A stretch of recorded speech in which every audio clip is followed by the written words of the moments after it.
pagi ini Tuhan, kami bersyukur kami boleh mengingat dan kami boleh merayakan, kami boleh diingatkan kembali Tuhan akan pengorbananmu 2000 tahun yang lalu Tuhan. Hari Jumat Agung yang pertama kali waktu Yesus serahkan nyawanya di atas kayu salib, Tuhan kami boleh mengingat kebaikan-Mu Tuhan buat kami. Kalau Engkau turun ke dunia ini Tuhan, karena Engkau mengasihi kami, karena Engkau mencintai kami Tuhan. Oh terima kasih Yesus, terima kasih Tuhan. Bapak pagi hari ini Tuhan Kau bukakan hati kami. Kami percaya Tuhan Kau ingatkan kami, Kau berikan firman-Mu Tuhan, perintah-Mu Tuhan buat setiap kami di tempat ini. Kau ingatkan kami Tuhan betapa mulianya karya keagungan-Mu di atas kayu salib. Dan kami tidak mau sia-siakan anugerah-Mu. Kami mau bagikan itu buat banyak orang. Kami mau bagikan itu buat banyak orang yang belum mengenal Engkau. Kami percaya Tuhan pagi hari ini urapan boleh ada di tempat ini, kuasa-Mu ada di tempat ini, kuasa keselamatan, kuasa kesembuhan ada di tempat ini. Karena oleh bilur-bilur-Mu Tuhan kami disembuhkan. Siapapun yang datang dengan beban berat, dengan sakit penyakit, dengan kutuk keturunan, dengan keterikatan, kami percaya Tuhan di mana ada Roh Allah di situ ada kemerdekaan. Kami percaya Tuhan kami boleh menerima kemerdekaan yang daripada-Mu. Kami boleh dilepaskan, kami boleh disembuhkan di dalam nama Yesus. Dalam nama Yesus. Haleluya. Mari semua yang percaya sama-sama kita katakan amin. Tepuk tangan yang paling meriah untuk Tuhan kita. Haleluya. Silakan duduk semua. Haleluya. Amin. Shalom semua. Shalom. Shalom. Oke. Shalom semuanya. Shalom. Suara saya agak serak, tapi nggak apa-apa ya saudara ya. Kita mau sama-sama pagi hari ini. Kita mau sama-sama rayakan Jumat Agung. Kita mau sama-sama dengarkan kebenaran firman Tuhan. Dan saudara, saya percaya ini bukan cuma sesuatu yang setiap tahun kita rayakan. Bukan cuma rutinitas gitu, setiap tahun kita rayakan Jumat Agung, kemudian hari Minggu kita rayakan Minggu Paskah. Tapi saya mau kita semua di tempat ini diingatkan waktu Jumat Agung itu apa sih yang Tuhan mau, saudara, buat kita semua. Ya, bukan cuma kita mengingat, oh iya Yesus disalib, oh iya Yesus disalib. Saudara, bukan cuma kita mengingat, tapi kita mau tahu apa sih isi pesan yang Tuhan mau sampaikan pada kita pada hari Jumat Agung. Hari Jumat Agung pertama kali saudara 2000 tahun yang lalu, pada waktu itu kalau saudara baca di Lukas pasal 22, saudara, sebelum Yesus disalib, hari pertama hari raya roti tidak beragi, kita katakan. Di situ mereka melakukan yang namanya perjamuan terakhir. Saudara ingat ceritanya ya, sebelum Yesus disalib, saudara. Perjamuan malam terakhir, the last supper. Yesus mengambil roti, dikatakan tadi barusan kita lakukan, saudara, perjamuan kudus. Yesus mengambil roti, dia mengucap berkat, dan kemudian dia pecah-pecahkan roti itu, dan dia bagi-bagikan kepada murid-muridnya. Dan pada waktu itu, Alkitab tidak mengatakan bahwa dia menjelaskan. Jadi saudara, dia cuma bilang, inilah tubuhku. Nggak tahu murid-muridnya ngerti atau enggak, saudara. Inilah tubuhku. Ambillah, makanlah, inilah tubuhku. Saudara, Yesus tidak jelaskan sama sekali artinya. Yang pada waktu itu dia mau gambarkan tentang kematiannya, bahwa bagaimana anak manusia, anak Allah, saudara, dia serahkan tubuhnya, dia pecah-pecahkan tubuhnya di atas kayu salib supaya kita terima hidup yang kekal. Saudara, seperti ini saudara, Yesus waktu saya baca cerita ini, dia mengambil roti, dia mengucap berkat, dia pecah-pecahkan, kemudian dia bagi-bagikan. Kemudian saya teringat saudara, bahwa ada satu cerita sebelumnya di mana Yesus melakukan hal yang sama persis. Dia ambil roti, dia mengucap berkat, dia pecah-pecahkan, dia bagi-bagikan. Saudara ingat gak ceritanya? Waktu Yesus memberi makan 5.000 orang. Saudara, kemudian waktu saya teringat, saya dapat pewahyuan ini saudara waktu saya lagi nganter istri saya ke rumah sakit. Istri saya di rumah sakit lama gitu. Saya pikir udah saya tunggu di depan, saya baca Alkitab, saudara. Saya buka Alkitab, saya baca cerita yang anak sekolah minggu aja tahu gitu saudara. 5 roti 2 ikan, betul ya. Yesus memberi makan 5.000 orang. Saudara, cerita yang sangat sederhana yang menggambarkan wah luar biasa mujizat Tuhan. Banyak yang mengatakan kalau itu adalah mujizat terbesar Kenapa mujizat terbesar? Karena itu diulang di Matius, Markus, Lukas, Yohanes. 4 Injil itu ngomongin hal yang sama. Karena kadang kalau kita baca cerita tentang Yesus, itu ada di Matius, kemudian ada diulang di Lukas, ada di Yohanes, dan seterusnya. Tapi kalau cerita sampai diulang 4 kali, itu pasti cerita yang sangat penting. Makanya banyak orang Kristen katakan itu mujizat terbesar yang pernah terjadi, sampai paling terkenal. Paling terkenal. Semua orang tahu Yesus memberi makan 5.000 orang. Tapi saudara, kalau saudara pikir Yesus lakukan hal yang sama persis di depan murid-muridnya, dan dia lakukan itu pada waktu perjamuan terakhir sebelum dia wafat di kayu salib. Saudara, dan dia katakan roti ini adalah tubuh. Dia mau murid-muridnya ingat apa yang dia pernah lakukan sebelumnya waktu Yesus memberi makan 5.000 orang. Nah, ini luar biasa, saudara. Kita kadang nggak pernah berpikir bahwa waktu Yesus memberi makan 5.000 orang, di situ Yesus berbicara tentang kematiannya. Bahwa mujizat yang terbesar itu ada kaitannya dengan karya yang terbesar yang Tuhan lakukan di atas kayu salib. Saudara lihat, mujizat yang terbesar itu ada hubungannya dengan karya yang terbesar. Alkitab katakan Yohanes 15:13, tidak ada kasih yang lebih besar dari kasih seorang sahabat yang memberikan nyawanya untuk sahabat-sahabatnya. Dan di situ menggambarkan tentang Yesus Kristus. Saudara lihat bahwa tidak ada kasih yang lebih besar dari kasih seseorang yang memberikan nyawanya. Saya kadang punya masalah dengan orang Kristen yang bilang Yesus dibunuh. Saya bilang, gak ada yang bisa bunuh Yesus. Saya bilang, gak ada yang bisa bunuh Yesus. Saudara baca Alkitab lagi. Alkitab bilangnya Yesus menyerahkan nyawanya. Ya, saudara lihat, perhatikan baik-baik. Yesus menyerahkan nyawanya. Dia yang mau kok. Dia yang mau kok. Saudara, dia serahkan nyawanya untuk sahabat-sahabatnya, untuk kita semua, supaya kita semua beroleh hidup yang kekal. Saudara, siapa yang mecah-mecahkan roti? Yesus sendiri. Siapa yang bagi-bagikan roti? Yesus sendiri. Jadi siapa yang pecah-pecahkan tubuhnya, saudara? Dia sendiri. Siapa yang bagikan tubuhnya untuk kesembuhan kita semua? Dia sendiri. Saudara, nggak ada namanya Yesus dibunuh. Mari kita ubah cara berpikir kita. Yesus berikan itu semua untuk keselamatan kita, untuk kesembuhan kita semua. Saya bawa tim dari Singapura. Saudara, siapapun yang punya keterikatan pagi ini, siapapun yang punya sakit penyakit, ayo, habis ini kita percaya sama-sama, saudara. Ini iman saudara dan saya. Kita sama-sama satukan iman kita, saudara. Kita mau berdoa untuk orang sakit. Ya, semua yang sakit akan disembuhkan. Amin. Amin. Saudara, kenapa itu menjadi mujizat yang terbesar? Banyak persepsi banyak orang seperti ini kalau ditanya cerita 5 roti 2 ikan, saudara. Mereka akan berkata, oh ya, Yesus memberi mereka makan. Kenapa? Karena mereka kelaparan. Sederhana gitu kan. Karena mereka kelaparan, Yesus melihat mereka, kasihan. Akhirnya mau beli makanan, gak ada makanan gitu kan. Di situ padang gurun, kemudian dia bilang sama murid-muridnya, ada apa gitu kan. Terus akhirnya cuma ada 5 roti 2 ikan. Terus Yesus akhirnya melipat gandakan, memberi mereka makan. Haleluya, puji Tuhan.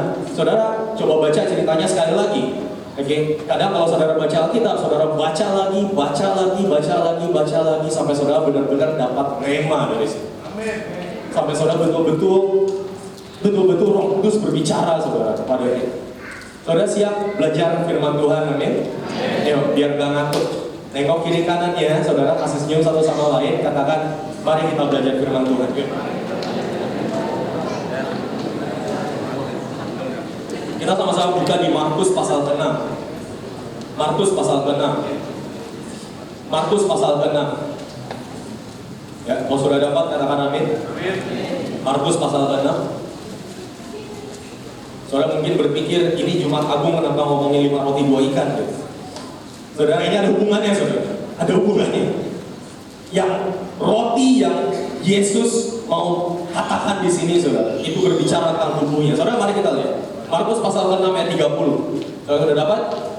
Amin.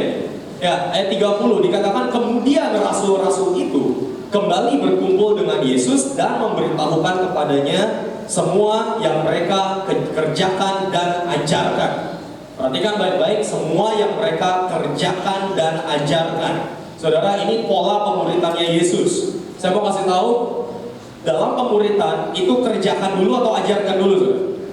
Kerjakan dulu, ya. Semuanya perhatikan baik-baik. Dalam pemuritan kita kerjakan dulu baru ajarkan, ya. Kita kerjakan dan ajarkan. Ayat 31, lalu ia berkata kepada mereka, marilah ke tempat yang sunyi, supaya kita sendirian dan beristirahatlah seketika. Mereka capek, mereka lelah, habis pelayanan seharian, saudara, mereka udah capek gitu, saudara. Mereka katakan, ayo kita cari tempat yang sunyi, kita pergi ke sana, kita sama-sama istirahat. Sebab memang begitu banyaknya orang yang datang dan yang pergi, sehingga makan pun mereka tidak sempat. Ini bicara tentang siapa, saudara? Yesus dan murid-muridnya. Ngerti ya? Sampai sini ngerti?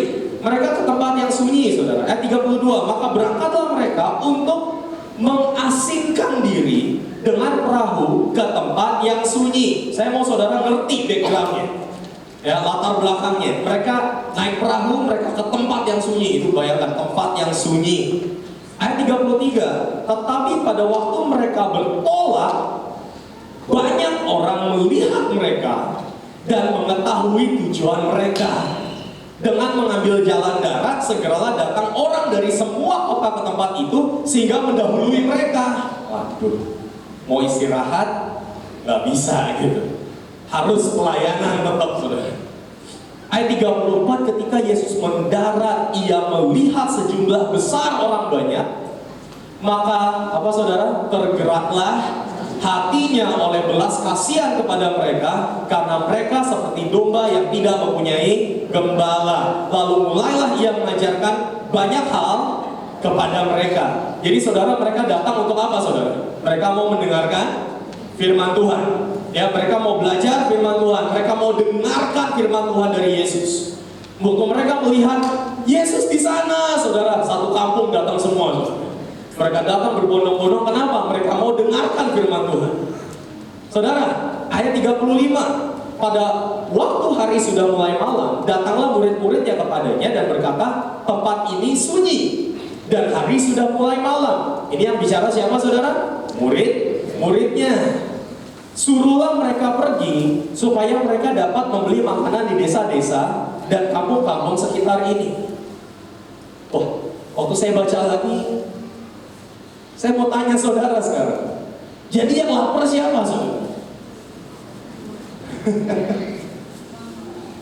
Ayo, jadi yang lapar siapa? Lah, orang-orang itu datang, mereka sampai malam dengerin firman Tuhan, mereka mau lanjut kok. Mereka mau pergi kok, saudara. Yesus masih berbicara kepada mereka, tapi akhirnya murid-murid datang ke Yesus dan mereka berkata, Tuhan, udah malam, udah suruh mereka pergi. Saya mau tanya, yang lapar siapa? Murid-muridnya, bukan 5.000 orang, jangan salah, saudara. Yang lapar siapa? Murid-muridnya. Apa alasan mereka tetap di sana mendengarkan Yesus sampai malam, mau kita katakan? Karena mereka lapar juga, cuma laparnya lapar rohani, saudara. Coba perhatikan baik-baik. Mereka semua datang karena mereka lapar rohani. Tapi murid-murid Yesus lapar jasmani. Jadi mereka datang ke Yesus dan mereka katakan, Tuhan, bubarin aja. Suruh mereka beli makan. Saudara, mereka lapar rohani. Tapi murid-murid Yesus lapar jasmani. Mari kita ubah cara pandang kita sekarang, saudara. Waktu kita baca cerita ini, siap ya?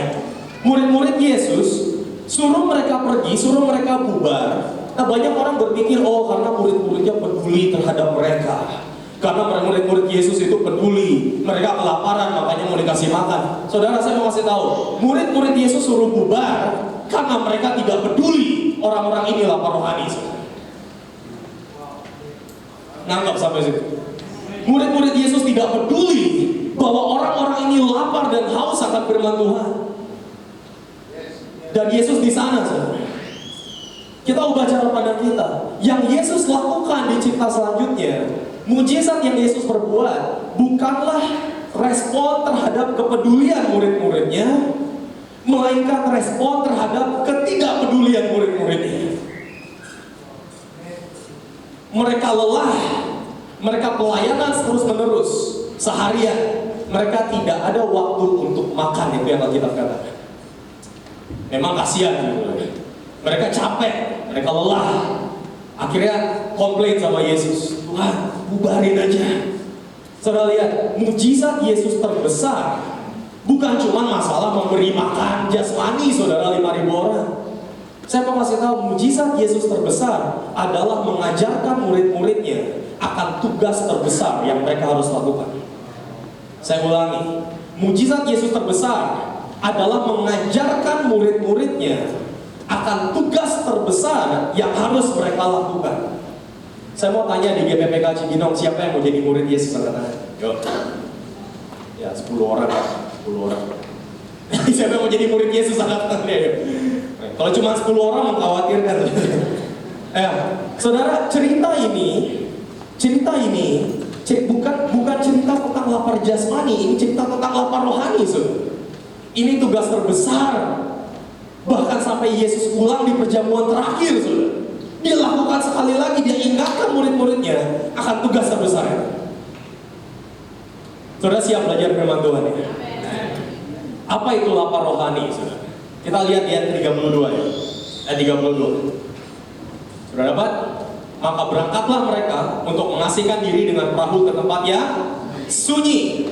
Tetapi pada waktu mereka bertolak belakang, banyak orang melihat mereka dan mengetahui tujuan mereka.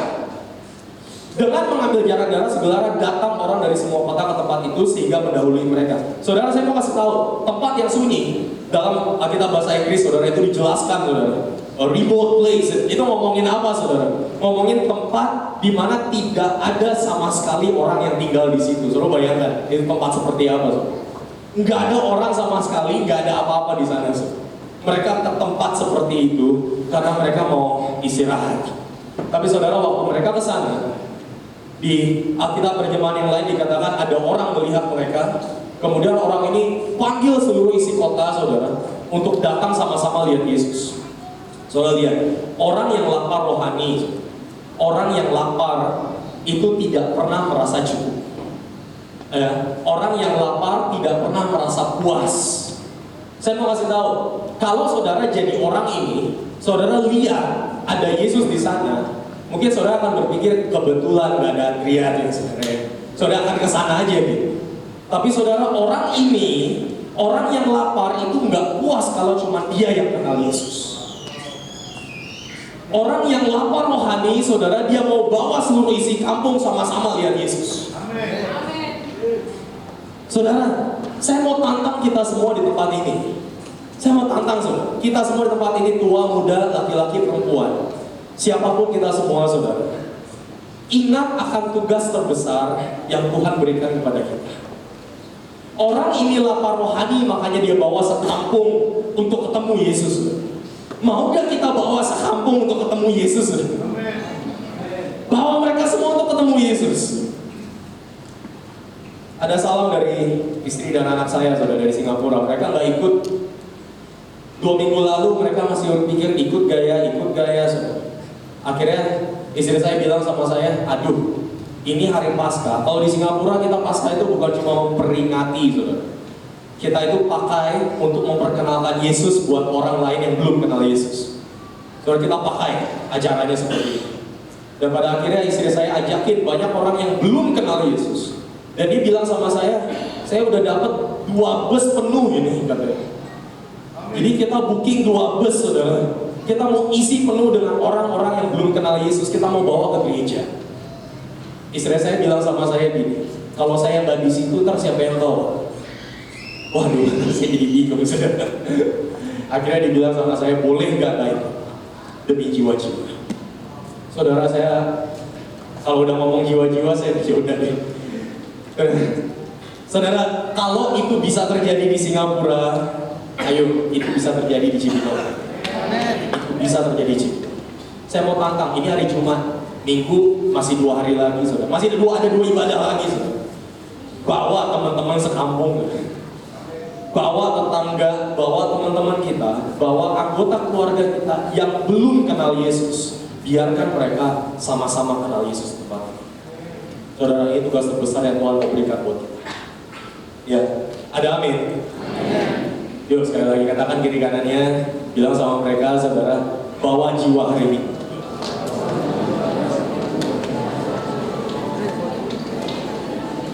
Jadi mari kita baca seluruh perumpamaan ini, saudara, seluruh pasal ini dengan pola pikir yang baru, yaitu apa?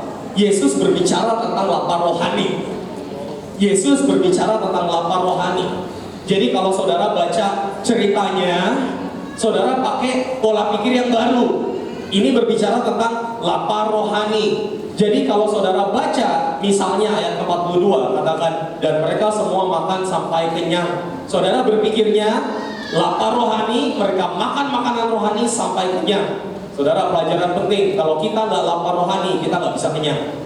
Ya, Tuhan nggak bisa kenyangkan kita, saudara. Kita harus lapar untuk kita bisa dipenuhi. Yesus sering mengkontraskan yang namanya lapar rohani dan lapar jasmani. Saya kasih contoh, waktu dia dicobai di padang gurun, dikatakan ubah batu jadi roti. Saudara, dia katakan apa? Manusia hidup bukan dari roti saja, melainkan dari setiap firman yang keluar dari mulut Allah. Saudara lihat di situ kontrasnya, ada makanan jasmani, ada makanan rohani. Ngerti ya? Terus jadi saudara, di perumpamaan ini Yesus sedang mengkontraskan antara makanan rohani dan makanan jasmani. Saudara nangkap sampai sini? Untuk apa Yesus melakukan mujizat ini? Untuk mengajarkan murid-muridnya. Namanya memuridkan, saudara. Memuridkan ya seperti itu. Kita lakukan, kita ajarkan. Ada amin. Pertanyaan sekarang, jadi apa yang Yesus mau ajarkan buat murid-muridnya? Kita mau belajar pagi ini, saudara. Ada 3 hal, cepat aja. Saudara, apa yang Yesus mau ajarkan kepada murid-muridnya? Saudara, yang pertama, lakukan apa yang aku lakukan. Lakukan apa yang aku lakukan. Ya, lakukan apa yang aku lakukan.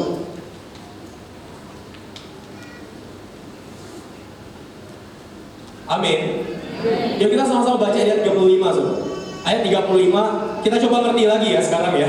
Pada waktu hari sudah mulai malam, datanglah murid-muridnya kepadanya dan berkata, tempat ini sunyi, hari sudah mulai malam. Suruh mereka pergi, supaya mereka dapat membeli makanan di desa-desa dan kampung-kampung sekitar ini. Mereka ngomongin makanan jasmani. Tapi jawab Yesus, perhatikan 37. Kamu harus memberi mereka makan. Yesus ngomongin makanan rohani. Mereka laparnya lapar rohani. Yesus katakan kamu harus memberi mereka makan. Amin. Kamu harus. Ini perintah, saudara. Yesus katakan kepada murid-muridnya, kamu harus memberi mereka makan. Bukan cuma aku, kamu lakukan apa yang aku lakukan. Itu perintah Yesus. Kamu harus memberi mereka makan, karena mereka berbondong-bondong datang kelaparan. Saudara ngerti? Kamu harus memberi mereka makan. Kamu harus memberi mereka makan. Saudara, pikirkan baik-baik. Saudara, renungkan baik-baik. Yesus perintahkan kepada kita, kamu harus memberi mereka makan. Makanan rohani, saudara. Firman Tuhan, beritakan. Saudara lihat, tapi jawab mereka kepadanya, pikirannya masih makanan jasmani, saudara. Mereka katakan seperti ini, jadi haruskah kami membeli roti seharga 200 dinar untuk memberi mereka makan? Itu kan gak nyambung, saudara. Ngerti? Itu mereka gak nyambung ceritanya, saudara. Satu ngomongin apa, yang satu lagi ngomongin apa, saudara. Saya baca-baca lagi, ini lucu ceritanya, saudara. Murid-murid Yesus gak nangkep. Yesus bilang kamu harus beri mereka makan. Terus mereka bilang, tapi kita ini padang gurun loh Tuhan. Ya Yesus juga tahu. Yesus juga tahu nggak ada McDonald's di situ gimana ngasih makan. Orang tempatnya sunyi, nggak ada orang sama sekali. Yesus tahu, saudara.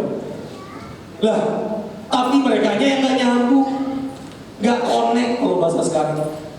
Saudara lihat, Yesus katakan kamu harus beri mereka makan. Saya mau tanya.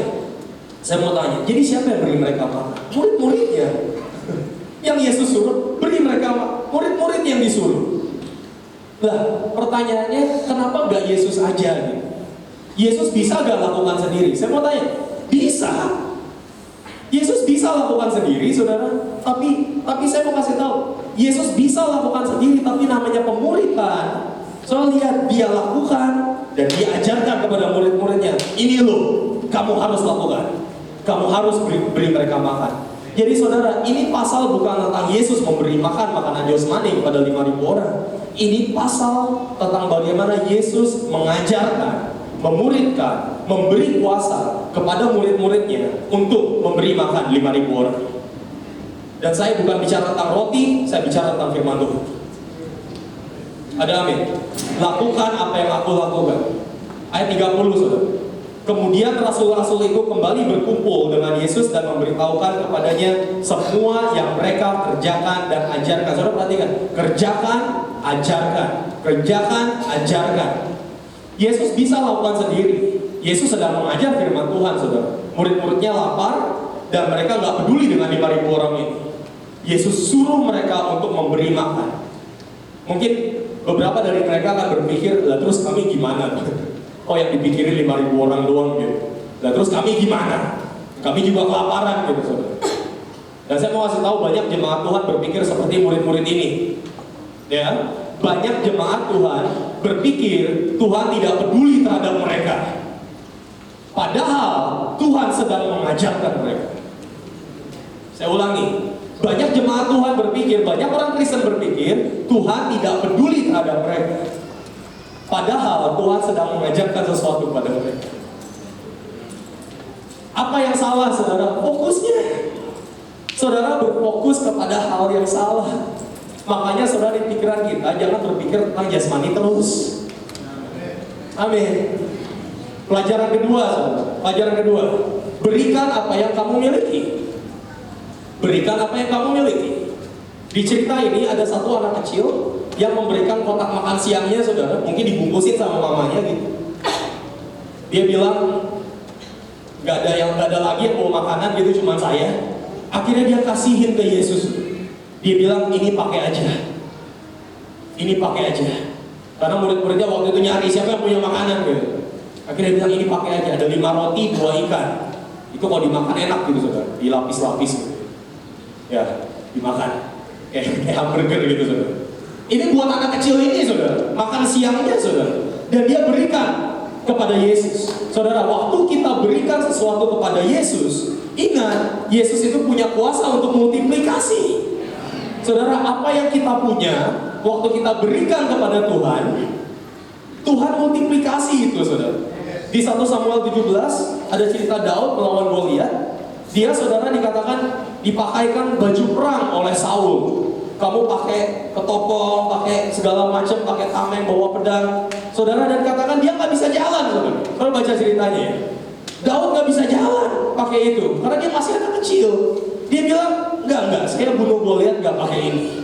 Saya cukup pakai yang ada di tangan saya. Kenapa? Karena yang ada di tangan saya, kalau saya kasih ke Tuhan, Tuhan bisa multiplikasi. Dan itu yang dia percaya, dan itu yang terjadi. Ya. Saudara, sama-sama yuk kita buka di Keluaran pasal 4. Keluaran pasal 4.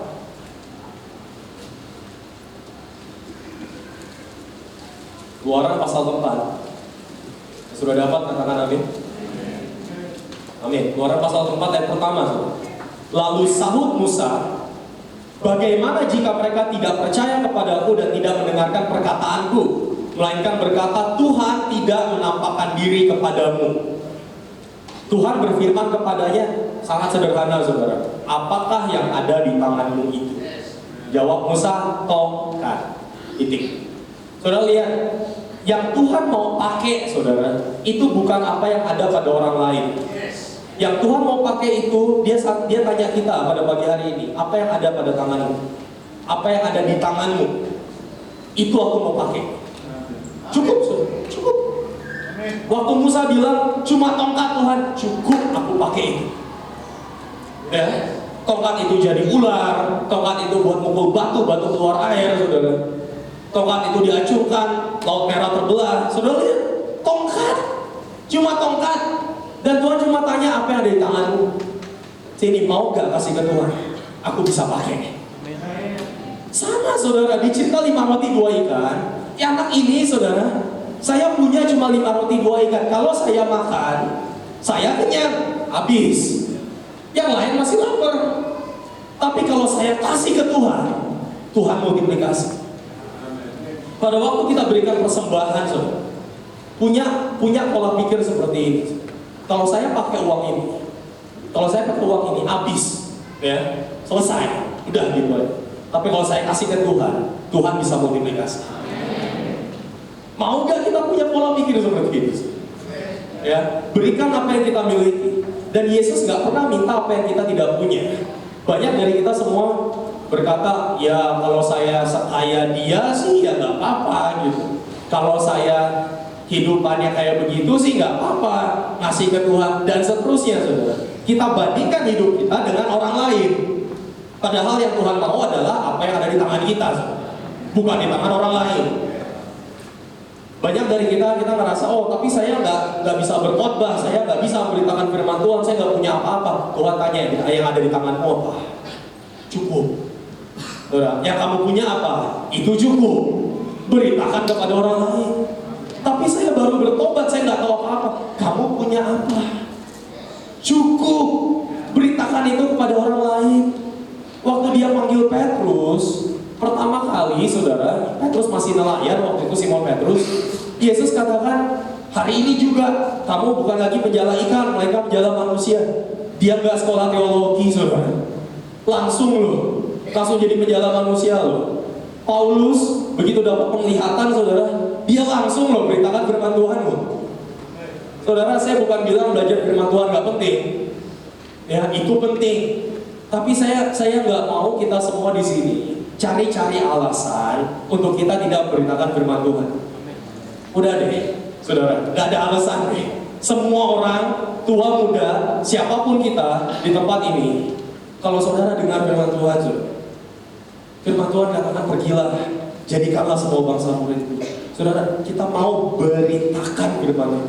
Kita mau beritakan firman itu. Apa yang ada pada kita, serahkan pada Tuhan. Amin. Pelajaran yang ketiga, saudara.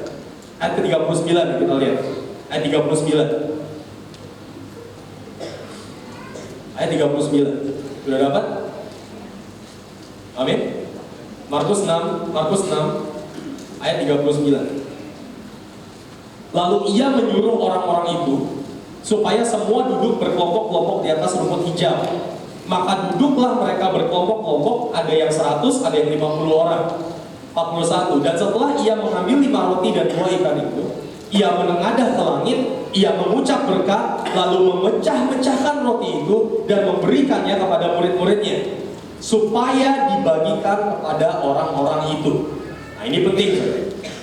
Yesus bagikan kepada murid-muridnya, supaya murid-muridnya bagikan kepada 5.000 orang.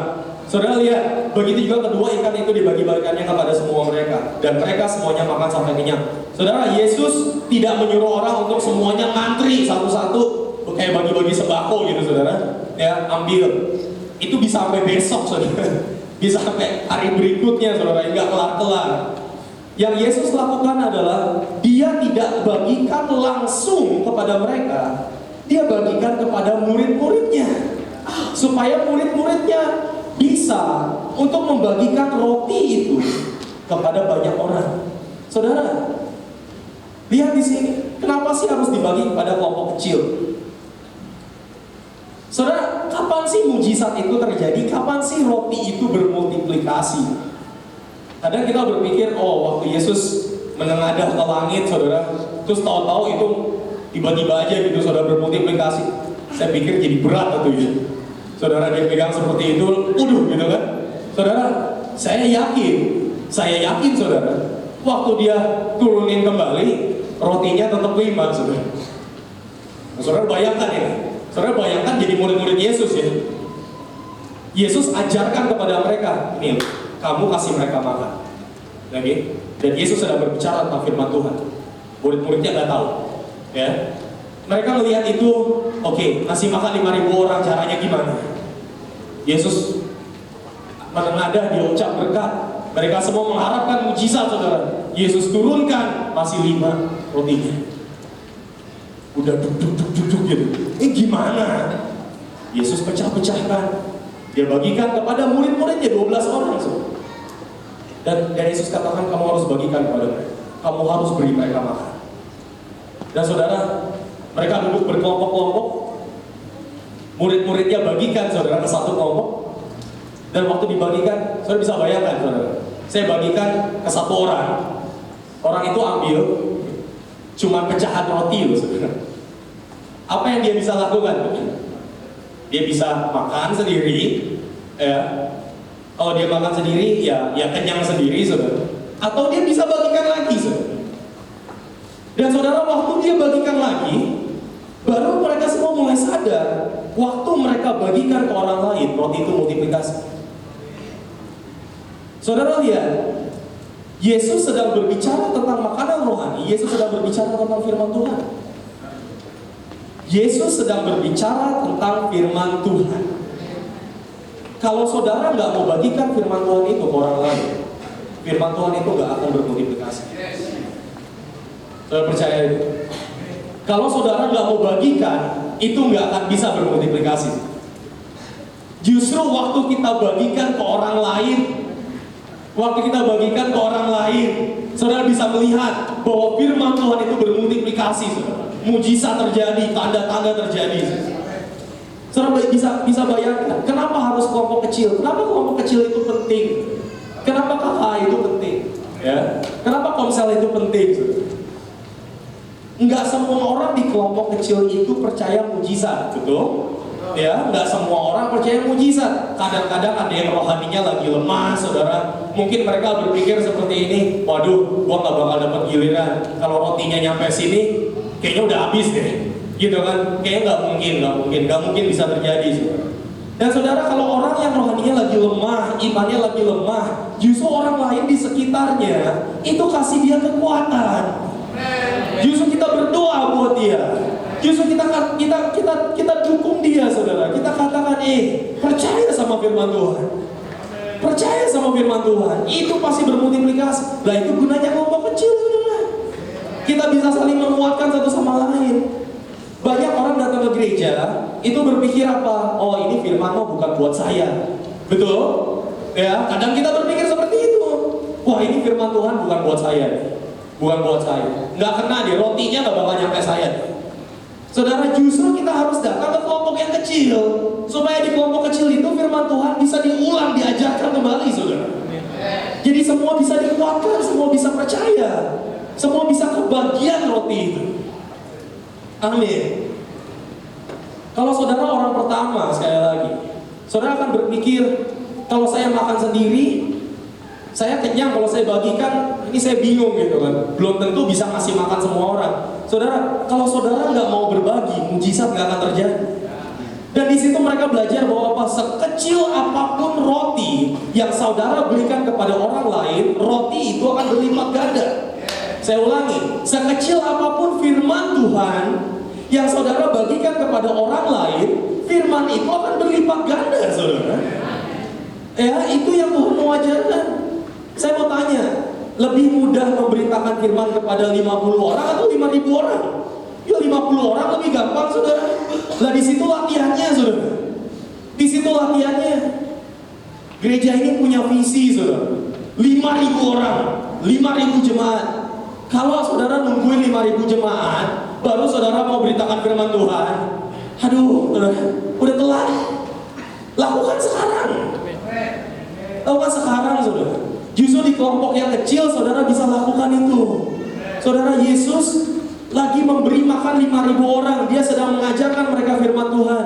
Murid-muridnya datang, murid-muridnya katakan, Tuhan bubarin aja, karena kami udah kelaparan.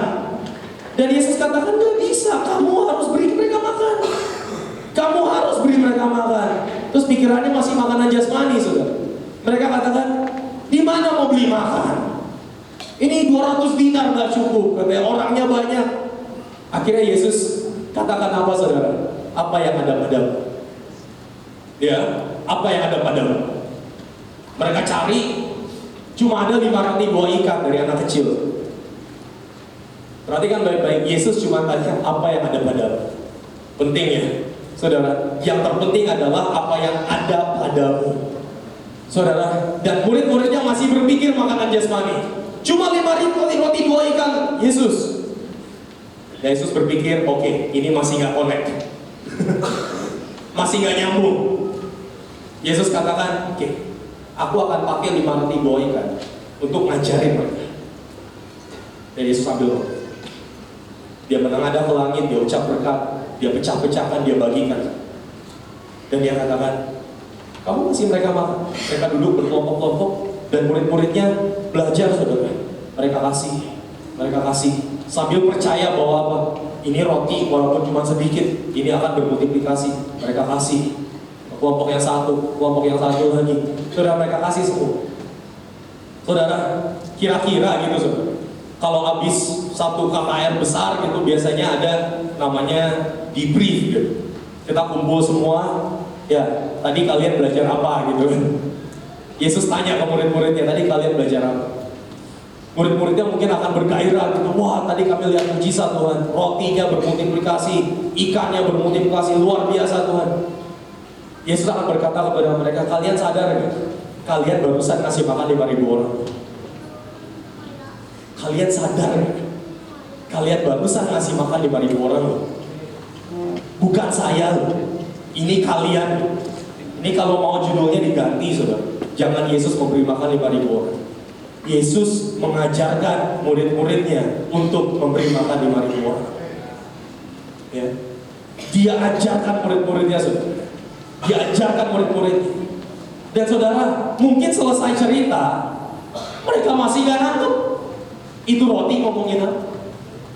Tetapi pada waktu malam terakhir, waktu malam terakhir, perjamuan terakhir, Yesus lakukan sekali lagi di depan murid-muridnya. Dia ambil roti, dia angkat, dia ucap berkat, dia pecah-pecahkan, dan dia bagikan. Saudara, kalau waktu itu murid-muridnya, saudara, mereka ingat, mereka katakan, Yesus pernah lakukan sebelumnya. Ya, Yesus pernah lakukan sebelumnya. Dia bagi-bagi. Dan sekarang Yesus katakan kepada mereka, inilah tubuh. Inilah tubuh. Aku sedang berbicara tentang karya terbesar yang akan aku lakukan di atas kayu salib. Aku akan mengoyak-ngoyakkan tubuh. Anak manusia akan menyerahkan nyawa untuk sahabat-sahabatnya. Saudara, waktu dia katakan seperti itu kepada murid, kalau murid-muridnya sadar, mereka akan tahu itu roti bukan cuma untuk dimakan sendiri, tapi untuk dibagikan kepada banyak. Mereka akan tahu bahwa yang terpenting yang Yesus mau katakan kepada kita adalah beritakan Injil, beritakan firman Tuhan, beritakan. Saudara, mujizat yang terbesar ada hubungannya dengan karya yang terbesar yang Tuhan lakukan. Ada hubungannya dengan amanat yang terbesar yang Tuhan punya buat kita semua. Amanat yang teragung yang Dia punya buat kita semua. Pergilah, jadikanlah semua bangsa murid. Baptislah mereka dalam nama Bapa, Anak, dan Roh Kudus. Ajarlah mereka melakukan segala sesuatu yang telah Kuperintahkan kepada, dan ketahuilah, Aku menyertaimu sampai kepada akhir zaman. Saudara, Yesus mau katakan itu kepada mereka. Yesus mau katakan itu kepada mereka. Murid-murid Yesus adalah orang pertama yang menerima roti langsung dari Yesus. Mereka harus ambil langkah iman untuk membagi-bagikan firman Tuhan. Dan mereka juga yang menyaksikan mujizat yang Tuhan lakukan dengan mata kepala mereka sendiri. Bagikan itu, saudara. Amen. Dan saudara, poin saya yang terakhir, saudara, yang ketiga, saudara. Kebangunan rohani yang besar dimulai dari hal yang kecil. Kebangunan rohani yang besar dimulai dari hal yang kecil. Apa tujuannya KKA? Apa tujuannya Komsel? Apa tujuannya? Supaya saudara belajar membagikan firman Tuhan. Jangan cuma, tujuannya KKA buat bisa kumpul makan bareng, saudara. Pikirannya jasmani terus. Saya nggak nyalahin makan bareng, nggak apa-apa. Nggak apa-apa, saya juga senang, saudara. Tapi yang Tuhan mau, ayo dong, pikiran kita fokus ke makanan rohani. Kalau saudara percaya 5.000 jiwa, saudara percaya itu akan terjadi di tempat ini, mulai dari hal yang kecil. Hari Jumat Agung, saudara, yang pertama terjadi 2000 tahun yang lalu diawali dengan perjamuan yang terakhir. Nah, saudara, di Lukas 22 saya bacakan aja. Lukas 22 ayat 14. Ketika tiba saatnya Yesus duduk makan bersama-sama dengan rasul-rasulnya. 15 katanya kepada mereka, aku sangat rindu makan Paskah ini bersama-sama dengan kamu sebelum aku menderita. Saudara, saya baca ini lagi. Aku sangat rindu makan Paskah bersama-sama dengan kamu. Apa Yesus lagi lapar gitu, saya pikir, saudara. Sampai dia bilang, aku rindu untuk makan sama-sama kamu. Itu kenapa gitu kan? Saudara lihat, karena dia mau lakukan itu sekali lagi, dan dia mau jelaskan kepada murid-muridnya, ini loh yang harus kamu bagi-bagikan kepada banyak orang adalah tubuhku. Kenapa di saat-saat terakhir Yesus membawa mereka untuk makan, saudara? Dia harapkan sekarang murid-muridnya tahu itu roti maksudnya apa. Ketika tubuhku dipecah-pecahkan, itu bisa untuk memberi makan banyak orang. Ketika tubuhku dipecah-pecahkan, itu bisa untuk memberi makan banyak orang. Saudara, yang mati cuma satu orang, tapi yang mendapatkan kehidupan kekal itu orang banyak. Yang mau memberikan makanannya cuma satu anak kecil, tapi yang kenyang dan dipuaskan 5.000 orang, saudara. Mau gak kita serahkan satu hidup yang kita punya supaya banyak orang terima hidup yang kekal? Mau gak kita lakukan itu? Hari Jumat Agung kita peringati bagaimana roti itu dikoyak-koyakan di atas kayu salib. Ya, roti itu dikoyak-koyakan di atas kayu salib, dipecah-pecahkan supaya banyak orang diselamatkan dan beroleh hidup yang kekal. Dan itulah mujizat yang terbesar. Itulah arti dari 5 roti 2 ikan, saudara. Ada banyak orang yang lapar di sekitar kita. Saya bicara tentang lapar rohani. Ya, ada banyak orang yang lapar di sekitar kita. Saudara, mau gak beri mereka makan? Oh, tapi saya nggak bisa apa-apa, saya nggak bisa khotbah. Apa yang ada padamu? Itu yang Yesus tanya. Apa yang ada padamu? Aku cuma punya 5 roti 2 ikan. Mau gak berikan kamu? Ya, mau gak berikan kamu? Kalau saudara bilang, aku mau, lakukan perintahnya. Berikan itu kepada orang lain, dan saudara akan lihat bagaimana roti itu bermultiplikasi. Saudara, sekecil apapun remahan roti yang kita punya, kalau kita mau bagikan, kita akan lihat roti itu bermultiplikasi. Dalam mujizat yang terbesar, Yesus memberikan kita tugas yang terbesar, amanat yang terbesar. Beritakan firman Tuhan. Beritakan firman Tuhan. Beritakan firman Tuhan. Saudara mau beritakan firman Tuhan? Saya mau tantang saudara sekali lagi. Hari Minggu. Banyak tetangga kita, teman-teman kita, saudara-saudara kita, keluarga kita yang belum kenal Yesus dan mereka harus dengar Injil. Saya mau saudara bawa semuanya datang ke tempat ini. Datang ke tempat ini, kita mau kenalkan Yesus. Kita mau kenalkan bagaimana kasih Tuhan itu sangat luar biasa buat kita semua. Ada amin. Mari kita semua bangkit berdiri, saudara. Kita mau main musik.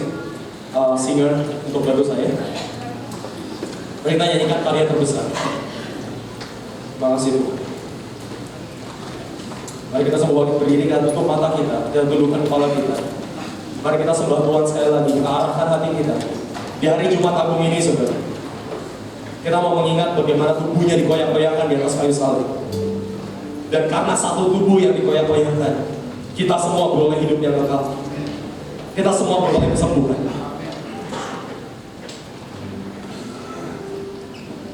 Dan pertanyaannya, saudara, mau gak kita di tempat ini? Kita bagikan roti itu. Apa yang telah kuterima daripada Tuhan, mau gak kita bagikan